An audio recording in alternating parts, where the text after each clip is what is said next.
menina. Irmãos, vamos estar entrando na palavra nessa noite. Nós vamos falar sobre o tema segundo o coração de Deus. Vamos falar juntos? Segundo o coração de Deus. Vamos estar orando mais uma vez, entregando ao Senhor essa mensagem. Senhor, meu Deus e meu Pai, nós te agradecemos, ó Deus, pela mensagem, pela palavra, Senhor, que vai ser ministrada nessa noite. Venha, Senhor, de encontro a cada coração, ó Deus. Venha a cada vida, Senhor. Venha cuidar, Senhor. Venha tratar, Senhor, os nossos corações através dessa palavra, Senhor. Deus, a casa do Senhor, ela também é um hospital espiritual, ó Deus. E é onde a palavra nos apresenta, Senhor, diagnóstico, Senhor, de coisas que já aconteceu no passado, para que possamos, ó Deus, refletir e mudar no presente, ó Deus. Pai, muito obrigado, ó Deus. Essa oração que nós oramos, agradecemos em nome de Jesus. Amém. Vamos ler, meus irmãos, o versículo de Esdras, capítulo 7, versículos 6 e 7. Esdras, capítulo 7, versículo 6 e o versículo 10. Esdras, capítulo 7, versículo 6 e o versículo 10. Amém? Está lá para o lado da página 499. Esdras, capítulo 7, versículo 6 e o versículo 10. Ele era escriba versado na lei de Moisés, dada pelo Senhor Deus de Israel, e segundo a boa mão do Senhor seu Deus, que estava sobre ele, o rei lhe concedeu tudo quanto lhe pedira. Agora o versículo 10. Porque Esdras tinha disposto o coração para buscar a lei do Senhor, e para cumprir, e para ensinar em Israel os seus estatutos e os seus juízos. Está ali os versículos. Vamos ler juntos o versículo 6. Vamos lá? Ele era escriba, versado na lei de Moisés, dada pelo Senhor, Deus de Israel, e segundo a boa mão do Senhor, seu Deus, que estava sobre ele, o rei lhe concedeu tudo quanto lhe pedira. 10. Porque Esdras tinha disposto o coração para buscar a lei do Senhor, e para cumprir e para ensinar em Israel os seus estatutos e os seus juízos. Amém? Amém.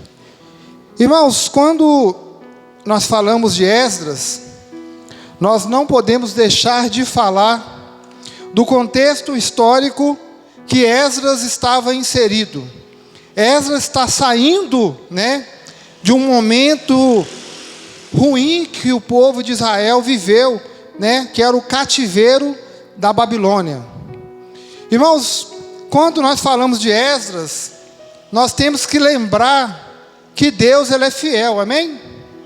Deus, Ele cumpre as suas promessas na vida do seu servo. Tanto promessas de bênçãos, aquelas promessas que você tem buscado, que Deus tem prometido, Ele cumprido na sua vida, mas também, no contexto histórico de Esdras, nós vamos encontrar que Deus, Ele cumpre uma promessa que Ele faz a Jeremias. Lá no livro de Jeremias, no capítulo 25, no versículo 11, Deus fala com Jeremias que a terra, ia ser o quê? Devastada, ia ter só pó em Jerusalém. Ele fala que a Jerusalém seria castigada por 70 anos, que seria o exílio babilônico. E Deus, Ele cumpriu essa promessa que Ele fez a Jeremias. Por quê? O povo de Deus, meus irmãos, Deus, Ele é amor, mas Ele também é justiça. E Deus, Ele quer prioridade na sua adoração. Deus, Ele não aceita, Ele não admite e nem pode ser trocado por qualquer outra imagem, ou qualquer outro Deus de D minúsculo. Tanto naquele tempo era proibido, era errado, né? Essa idolatria, quanto nos dias de hoje. Deus, ele não aceita ser dividido por nada e por ninguém. E naquele tempo o povo de Deus, depois que eles passaram aquele período lá de, né, que estavam no Egito, no cativeiro, Deus libertou eles através de Moisés, e depois veio Josué, e eles prometeram cumprir a lei, mas eles começaram a abandonar o Senhor, e começaram a adorar outros deuses, a filiar outros povos. Os homens começaram a se relacionar com outras mulheres, com mulheres de outros povos, povos pagãos. Deus começou a castigar, a justiça de Deus, né? O pecado de Israel estava mostrando quem realmente eles eram, homens e mulheres que não eram de confiança. Irmãos, no ano de 586 a.C., Jerusalém, o templo do Senhor e toda a cidade foi destruída. Quando nós voltamos lá em 2 Reis, no capítulo 24, no versículo 10 e 11, nós vamos encontrar o quê? A casa de Deus, a casa do Senhor, o templo do Senhor, sendo saqueado, todos os utensílios que tinha dentro daquele templo. E depois o templo foi o quê? Queimado pelo rei da Babilônia, chamado Nabucodonosor. Queimaram o templo, irmãos, queimaram a casa de Deus. Imagina a situação. E quem estava vivenciando tudo isso? Era Jeremias. Jeremias estava assistindo tudo aquilo e sofrendo, angustiado. Inclusive, ele escreve o livro de Lamentações, aonde ele descreve todo o sofrimento que ele assistiu, vendo a destruição de Jerusalém, vendo a destruição do templo. Imagina a tristeza. Irmãos, na quinta-feira que nós chegamos aqui, um dia após o roubo do padrão, eu chorei aqui, fiquei triste, roubando a casa de Deus, né? Fazendo com que tenhamos dificuldade em louvar ao Senhor, mas nós louvamos, nós fizemos o culto de oração, mas sem luz, mas aquela sensação nossa, tentando destruir a casa de Deus. Jeremias, ele viu isso, porque o povo estava em pecado, o povo estava em desobediência ao Senhor. Então Deus autorizou, colocou no coração do rei Nabucodonosor, vencendo o quê? Jerusalém, vencendo o seu povo, queimando o templo, queimando a casa do rei que estava naquele templo, queimando os prédios, os edifícios importantes naquele templo, e levando, né, toda a nobreza. A palavra de Deus diz que ele levou, né, o rei da Babilônia levou toda a nobreza, tirando de Jerusalém. Não ficou nada em Jerusalém. Deus, ele é fiel, amém? Primeiro ele fala que vai destruir e que o povo vai ficar cativo 70 anos.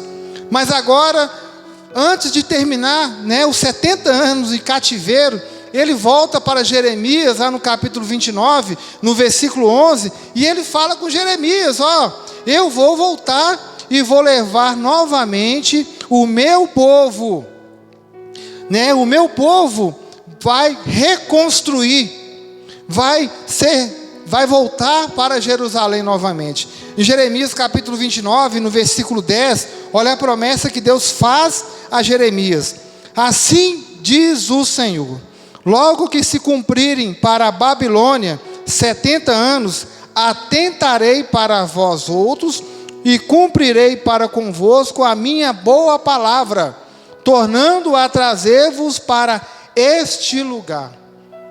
A promessa de Deus foi feita a Jeremias.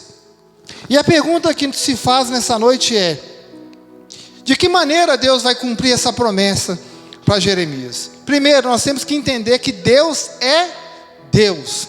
Deus é todo poderoso. Deus, ele usa quem ele quiser. Ele usa o bom, ele usa o mal. Ele usa o ímpio. Ele usa aquele que está vivendo o melhor de Deus na sua vida. Se ele quiser, ele usa. Irmão, nós estamos vendo aí uma briga política, né? Apoiadores de um lado, apoiadores do outro. Mais uma coisa que às vezes as pessoas esquecem: Deus já sabe quem é o presidente de 2023 e os anos tudo aí para frente. Amém? Se for o da direita, temos que pedir ao Senhor para que ele não venha se corromper, para que ele venha cumprir aquilo que ele tem prometido. Se for o da esquerda, Deus pode mudar o coração dele, como ele quebrantou o coração aqui do rei Ciro. Quem tirou o povo, irmão, do cativeiro babilônico foi o rei Ciro, rei persa, um rei ímpio. Lá no livro de Provérbios, capítulo 21, no versículo 1, vai falar o quê? O coração do rei está na mão do Senhor. Este, segundo o seu querer, inclina. Pode ser o da direita, pode ser o da esquerda, né? Quem estiver ali no poder, o coração do rei está na mão do Senhor. E Deus faz o que ele bem entender para o seu povo. Irmãos, no livro de Isaías, no capítulo 45, no versículo 1, o Senhor vai dizer o quê? O rei Ciro é para mim um homem segundo o meu coração, um homem ungido. Ele fala que o rei Ciro é ungido dele, escolhido para resgatar o povo da Babilônia. Porque naquele tempo, meus irmãos, os reinos viviam em guerra. Até então, a potência mais forte que existia ali eram os babilônicos. Mas os persas venceram a guerra. Os persas venceram Nabucodonosor. Os persas venceram a Babilônia. E agora quem estava no poder ali eram os persas, o rei Ciro. E lá no capítulo 1 de Esdras, nós vamos encontrar do capítulo 1 até o capítulo 6, o coração quebrantado do rei Ciro, onde ele libera o povo de Deus para retornar para Jerusalém. Para quê? Com o intuito de reconstruir ou construir o templo do Senhor. Do capítulo 1 ao capítulo 6. E existia um homem ali, uma figura muito importante naquele reino, que levou o povo para a reconstrução do templo. Uma figura chamada Zorobabel, um homem que foi o que liderou aquela comitiva, aquela construção, né? Podemos dizer que é a construtora do Senhor em Jerusalém. Do capítulo 1 ao capítulo 6, em torno de 43.360 pessoas retornaram para Jerusalém com este intuito de reconstruir o templo do Senhor que havia sido destruído. E onde entra Esdras, né? Onde entra esse escriba, aonde entra esse sacerdote? Lá no capítulo 7. Irmãos, entre o capítulo 6 de Esdras e o capítulo 7, tem um espaço de tempo de 58 anos. E esses 58 anos acontece a história de Esté. Esté casa com o rei Assuero, né? E esse período de tempo acontece o reino de Esté, né? O reinado de Esté com seu rei ali, aonde ela consegue que não seja morto os judeus. Passado esse período, entra aí Esdras no capítulo 7, que é o versículo que nós falamos aqui nessa noite. Esdras capítulo 7, versículo 6 e o versículo 7 e o versículo 10. Vamos ler então. Ele era escriba, versado na lei de Moisés, dada pelo Senhor, Deus de Israel, e segundo a boa mão do Senhor, seu Deus, que estava sobre ele, o rei lhe concedeu tudo quanto lhe pedira. Irmãos, quando Esdras aparece aqui, o templo já havia sido reconstruído ou construído, né? Dependendo, irmãos, como ele foi ali todo destruído pelos babilônicos, talvez não dava nem para reconstruir, tinha que começar do zero, né? Então Esdras, quando ele aparece, o templo já está construído, a casa de Deus. Mas o coração do povo ainda não estava inclinado para o Senhor. Mesmo eles estando ali, saindo de um cativeiro de 70 anos, sofrendo na mão do rei Nabucodonosor, esses 43.360 pessoas que vão para Jerusalém para reconstruir o templo, eles cometem algo terrível aos olhos do Senhor. E Esdras sente na pele, sente no coração o pecado dos israelitas. Parece que eles não aprenderam com o sofrimento e com as lutas. Irmãos, a palavra de Deus nos diz que Esdras, ele era o quê? Um homem disposto. Irmãos, quem era Esdras? Ele era descendente do sumo sacerdote Arão. Lá no versículo 5 de Esdras 7, versículo 5 fala: filho de Abisua, filho de Finéias, filho de Eleazar, filho de Arão, o sumo sacerdote, este Esdras subiu da Babilônia. Irmãos, a palavra de Deus nos diz aqui no versículo 6, que ele era o quê? Versado na lei. Ele era também, ele tinha sobre ele a boa mão do Senhor. Quem era um escriba naquele tempo? Era aquele que dominava a arte da leitura, a arte da escrita. Ele interpretava a lei de Deus, ele conhecia da palavra do Senhor. Esdras, ele era um conhecedor da lei do Senhor, assim diz o versículo. E o mais importante, interessante, que o rei já estava sendo dominado ali pelo Senhor. O rei já estava nas mãos do Senhor, porque o versículo vai falar que tudo quanto Esdras pedia, o rei lhe concedia. Olha a responsabilidade de Esdras naquele reino. O rei lhe concedeu tudo quanto ele pedia. O rei estava nas mãos do Senhor, e Esdras, ele era um instrumento do Senhor, né? A palavra de Deus nos diz aqui, não fala, na verdade, que Esdras, ele não foi lá na reconstrução do templo, mas ele estava sendo preparado, irmãos, e moldado aqui pelo Senhor. Primeiro, as atitudes de Esdras. Ele era um estudante da palavra de Deus. Ele estudava a lei do Senhor, ele era um escriba. Era o papel dele interpretar e entender a palavra do Senhor, que ele não levou para outro lado, né? Às vezes as pessoas conhecem tanto a palavra, né? Que diz ser conhecedor da palavra, mas usa a palavra de Deus para enganar as pessoas. E as pessoas ficam na mão daqueles que têm o domínio da palavra do Senhor. Irmãos, eu pergunto nessa noite: você tem sido instrumento de Deus aonde você está? Ou aonde você vai? Ou na sua casa? Você tem sido instrumento de Deus como Esdras estava sendo instrumento de Deus naquela corte, aquele reino pagão? Como tem sido a sua vida?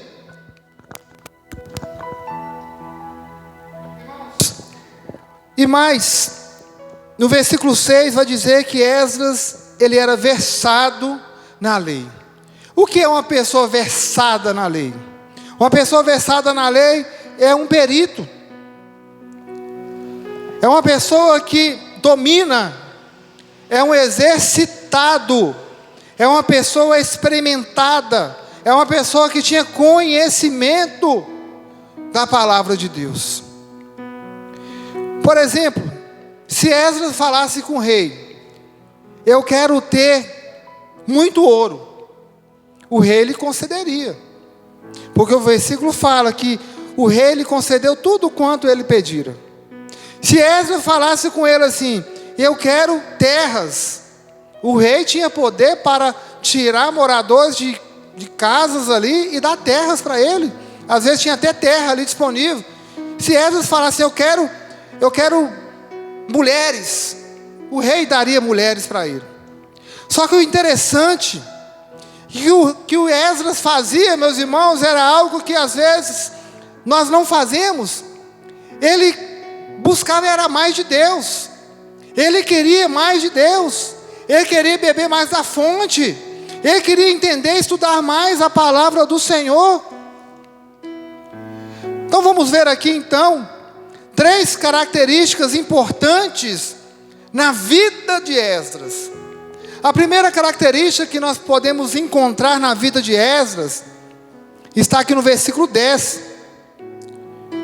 Olha o que diz o versículo 10, Esdras 7:10. Porque Esdras tinha disposto o coração para buscar a lei do Senhor, e para cumprir e para ensinar em Israel os seus estatutos, ou seus juízos. Primeiro, a característica: ele tinha disposto no coração para buscar a lei do Senhor. E nós lemos aqui no versículo 6, que ele era o quê? Versado. Ele era o quê? Perito. Ele era experimentado, ele investigava, ele examinava a palavra do Senhor. Então ele deve ter ouvido falar e leu muito de um camarada chamado Josué. Lá no capítulo 1 de Josué, no versículo 8, ele deve ter lido esse texto, onde o Senhor promete para Josué algo muito importante, e era algo que ele estava fazendo. Irmãos, a palavra de Deus está aqui para nos orientar e para nos ensinar. Ela é uma palavra que nós devemos investigar, né? Ser peritos, versados na palavra. Os textos bíblicos estão aqui para nos corrigir e para nos levar a algo maior. Olha o que diz aqui o versículo 8. Não cesses de falar deste livro da lei, antes medita nele dia e noite, para que tenhas cuidado de fazer segundo tudo quanto nele está escrito. Então farás prosperar o seu caminho e serás bem sucedido. Olha o que ele leu de Josué. Não cesses de falar deste livro da lei, antes medita de dia e de noite. Ali não está falando que é para você meditar na palavra só um momento na sua vida de dia. Só na hora que você levanta. Pô, vou ler um versículo. Não, pode de tarde também, de noite. A sua oração não precisa ser somente uma vez no dia. Na hora que você acordar, você tem que orar, irmão. Tem que orar. Você tem que colocar o seu dia nas mãos do Senhor. Pai, guarda-me nesse dia. Tira as minhas dores, os meus sofrimentos. Não deixe que eu venha sofrer nesse dia. Peça a Deus, que Deus é Deus. De tarde, na hora do almoço, à noite então. Você não vai conseguir dormir sem tomar banho. Você também não pode conseguir dormir sem ler a palavra ou sem meditar nela. Irmãos, o versículo fala que ele tinha disposição. Não é isso que fala o texto? Tinha disposto em seu coração para buscar a lei do Senhor. Significa que ele era determinado. Essa palavra disposto significa que ele era resolvido, né? Que ele era um estudante, que ele orava ao Senhor. Nós vamos ver mais para frente que ele jejuava ao Senhor em prol do pecado do povo, né? Ele se colocava ainda como um pecador, porque ele era um pecador mesmo de berço, né? Porque Davi vai dizer no seu salmo, né, que ele nasceu pecador, né? Na iniquidade eu nasci, né? Então ele jejuava, ele orava. Lá no capítulo 8 de Esdras, no versículo 22, ele vai repetir aquilo que nós lemos ali no versículo 6. Olha o que diz o versículo 22. Esdras 8, 22. Porque tive vergonha de pedir ao rei exército e cavaleiros, para nos defenderem do inimigo no caminho, porquanto já lhe havíamos dito: a boa mão do Senhor Deus é sobre todos os que buscam para o bem deles, mas a sua força e a sua ira contra todos os que abandonam. Fazem parte do jejum e da oração de Esdras. Esdras estava buscando ao Senhor. Esdras se recusou em pedir ajuda ao rei, porque ele sabia que a boa mão do Senhor era sobre ele. Mas ele sabia também que a mão do Senhor, a força, a ira do Senhor é contra aqueles que o abandonam. Porque Esdras viu o sofrimento na Babilônia. Esdras viu 70 anos que o povo estava ali em cativo. Mas ele buscava ao Senhor, pedindo a Deus o quê? Ajuda. Significa que Esdras tinha consciência de aprender com os erros. Ele levava o seu povo a ter consciência. Ele falava assim: irmão, vamos orar, porque a mão do Senhor está sobre aqueles que buscam. Mas também Deus, com toda a sua força e ira, está contra aqueles que são pecadores e aqueles que o abandonam. Então ele colocava consciência, mostrava para as pessoas. É assim também, né, em casa com as crianças, né?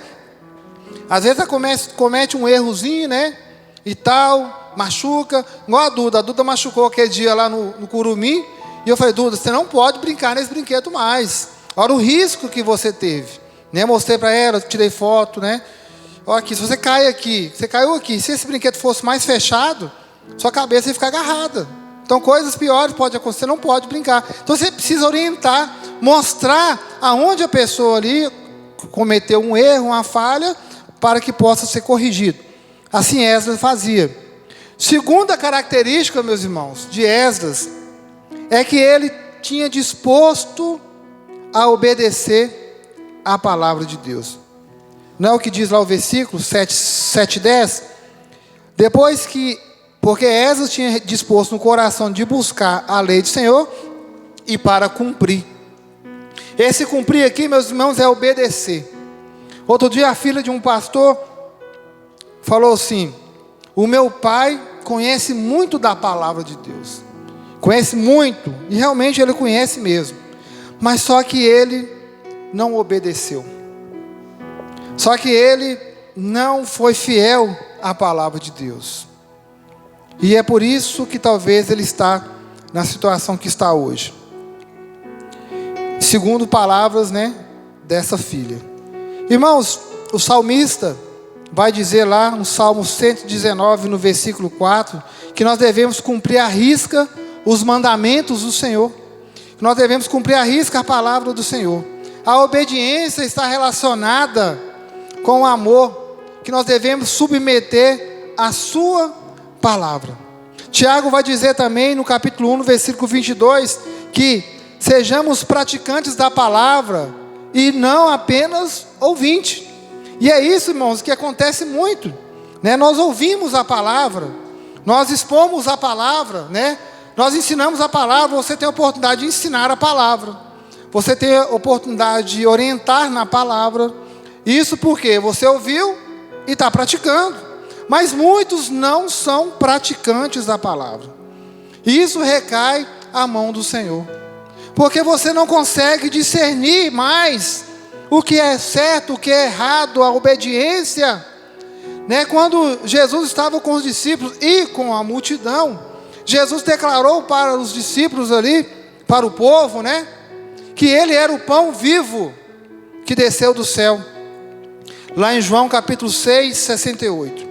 E eles disseram para Jesus, né, o povo estava ali, tendo uma reação própria do povo que não quer nada com Deus, que não quer nada com o Senhor, que está querendo mais buscar bens materiais, o alimento físico. E eles falaram claramente lá em João 6, a partir do versículo 60, eles falam assim, ó: que palavra dura é essa que o Senhor está falando para nós? E eles começaram a se afastar do Senhor Jesus. E Jesus pergunta para os 12: e vocês também vai me abandonar? Né? Aí Pedro, né, o primeiro da turma, levanta o dedo, dá um passo à frente e fala: para onde iremos e quem há de ir por nós, sendo que só tu tens a palavra de vida eterna? Amém? Pedro reconhece que Jesus tem a palavra de salvação, a palavra que vai mudar. Ele ainda estava naquele processo de transformação, ele estava ainda naquela classe, né, pós-batismo, né, depois que a pessoa batiza, ela começa a aprender mais a palavra, ela estava sendo orientada na palavra. Ele estava assim, sendo orientado por Jesus, naquele período ali, né, de 3 anos. Só tu tens a palavra de vida eterna. Mas não significa, ele falando que Jesus, só tu tens a palavra de vida eterna, que ele estava conhecendo a palavra, que talvez ele não ia, ou ele ia praticar. Ele praticou a palavra do Senhor. Ele negou Jesus 3 vezes, como nós erramos, né, no dia a dia. Mas ele foi restaurado. E essa restauração dele na beira do mar: tu sabes que te amo, Jesus. E ele falando com Jesus: Pedro, tu me amas, tu sabes que te amo, então apacenta, cuida das minhas ovelhas. Pedro foi restaurado, e ele exerceu um grande papel e trabalho na obra missionária. Quantas pessoas foram salvas através de Pedro, através da palavra do Senhor Jesus por Pedro.